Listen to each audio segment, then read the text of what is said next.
এই দুইটা ফাইল অ্যাকাউন্টসে দিয়ে দেন। Okay sir. বলো। দেখো তো ইলিশ মাছ পাওয়া যায় কিনা, তোমার কাছে টাকা কি আছে? ইলিশের যে দাম।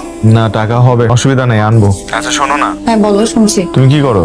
আপনি রাখেন আপনার ফাঁকিবাজি, প্রেমে হাল্লা বাদ দিয়ে মন দিয়ে অফিসে কাজ করো। সামিউল ভাই ছিল বলে চাকরিটা পাইছি, মন দিয়ে কাজ করো। দোস্ত, একটা কথা বলি তোকে। বল। এই যে তুই এত বড় একটা কোম্পানির মালিক, কিন্তু বাসায় বলিস তুই একটা কর্মচারী। বিদেশে যাইস বলিস কোম্পানির টু, এত টাকার মালিক, তারপর লাইফটা মিডল ক্লাস মানুষদের মতন। এর কারণটা কি দোস্ত? কারণ আমার কাছে মনে হয় প্রাচুর্য মানুষের সুখ শান্তি কেড়ে নেয়। কিভাবে? তুই জানিস আমার প্রতিটা সকাল শুরু হয় নাদিয়ার সাথে খুনসুটি দিয়ে। আমি যে খুব ঘুম কাতুরে লোক তা কিন্তু না, আমি ইচ্ছা করে দেরি করে ঘুম থেকে উঠি। আরো প্রতিদিন সকালবেলা এক একটা অভিনব পদ্ধতি বের করে আমাকে ঘুম থেকে ওঠানোর জন্য, যেটা কি সবার ভাগ্যে জোটে। এই যে আমাকে ফোন দিয়ে বললো কচুর মুখে নিয়ে আসতে, আবার ইলিশ আনার কথা বলার সময় একটু চিন্তা করছে যে ওর হাজবেন্ড ইলিশ কেনার সামর্থ্য রাখে কিনা। এই এটার পেছনে যে একটা দরদ না, মানে এই দরদটা থাকবে না যখন ও জানতে পারবে যে আমি অনেক টাকার মালিক। আমার বাবা যখন জানবে যে আমার টাকার অভাব নাই, তখন কি এই মায়া ভরা বকাঝকা আর করবে আমাকে? আমার মা আমার কাছে ছোট ছোট আবদার গুলো করে, সেগুলো আমার কাছে খুব স্পেশাল। সেই আবদার গুলো পূরণ করতে আমার খুব ভালো লাগে।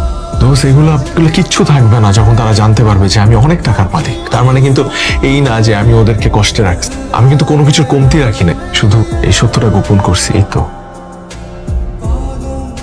আজকে কিন্তু ব্রাজিলই জিতবে। আমি কিন্তু আপনার দলে জিতবে এবার। খুব জিতবে, খালি দেখো না কয় হালি গোল খায়। আমু বলো না যে কি জানি 7 এই চুপ, 36 বছর কান্নাকাটি করে একটা কাজ দিচ্ছে, তারপর প্যারেন্ট। তোমার একটা কাজ করো, আর্জেন্টিনা নামটা চেঞ্জ করে প্যারেন্টিন, এটাই ভালো হবে। আরে পাস উঠছে, দেখাই তো জানলাম।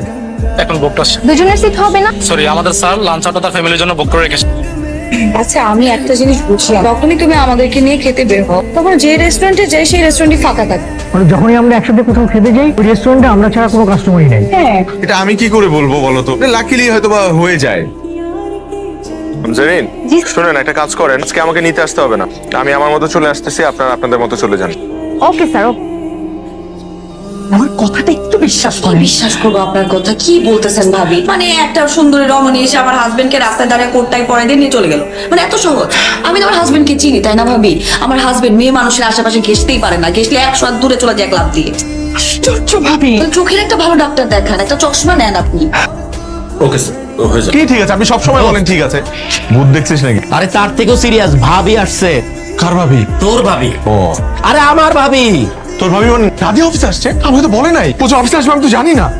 তাড়াতাড়ি কর, তাড়াতাড়ি কর, তাড়াতাড়ি কর। স্যার আমি আছি। এই দাঁড়ান, আপনি এখানে আসেন, এখানে আসেন, আমার চেয়ারে এসে বসেন। আমি আপনার চেয়ারে কিভাবে বসবো? আরে ভাই বসেন না রে ভাই।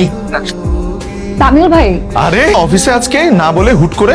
আশ্চর্য, তুমি দেখবা না তোমার হাজবেন্ড কোথায় চাকরি করে? হ্যাঁ, কত বড়।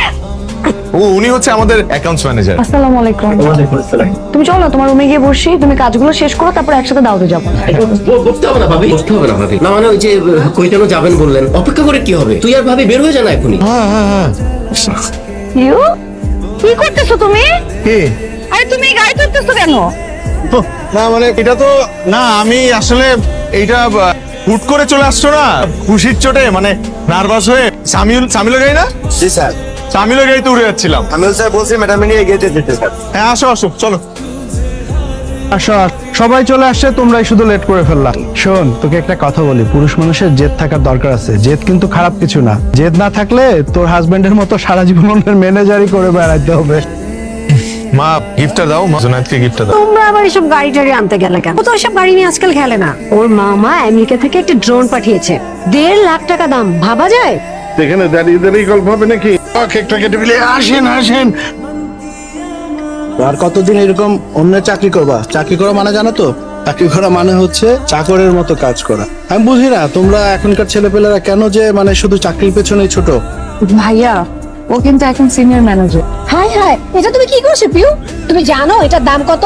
অস্ট্রেলিয়া থেকে এটা পাঠিয়েছে, 1 লাখ টাকা দাম। হ্যাঁ, বাচ্চা মেয়ে, ওকে এত কিছু বোঝে? নানু ভাই আসো, তুমি আমার পিউ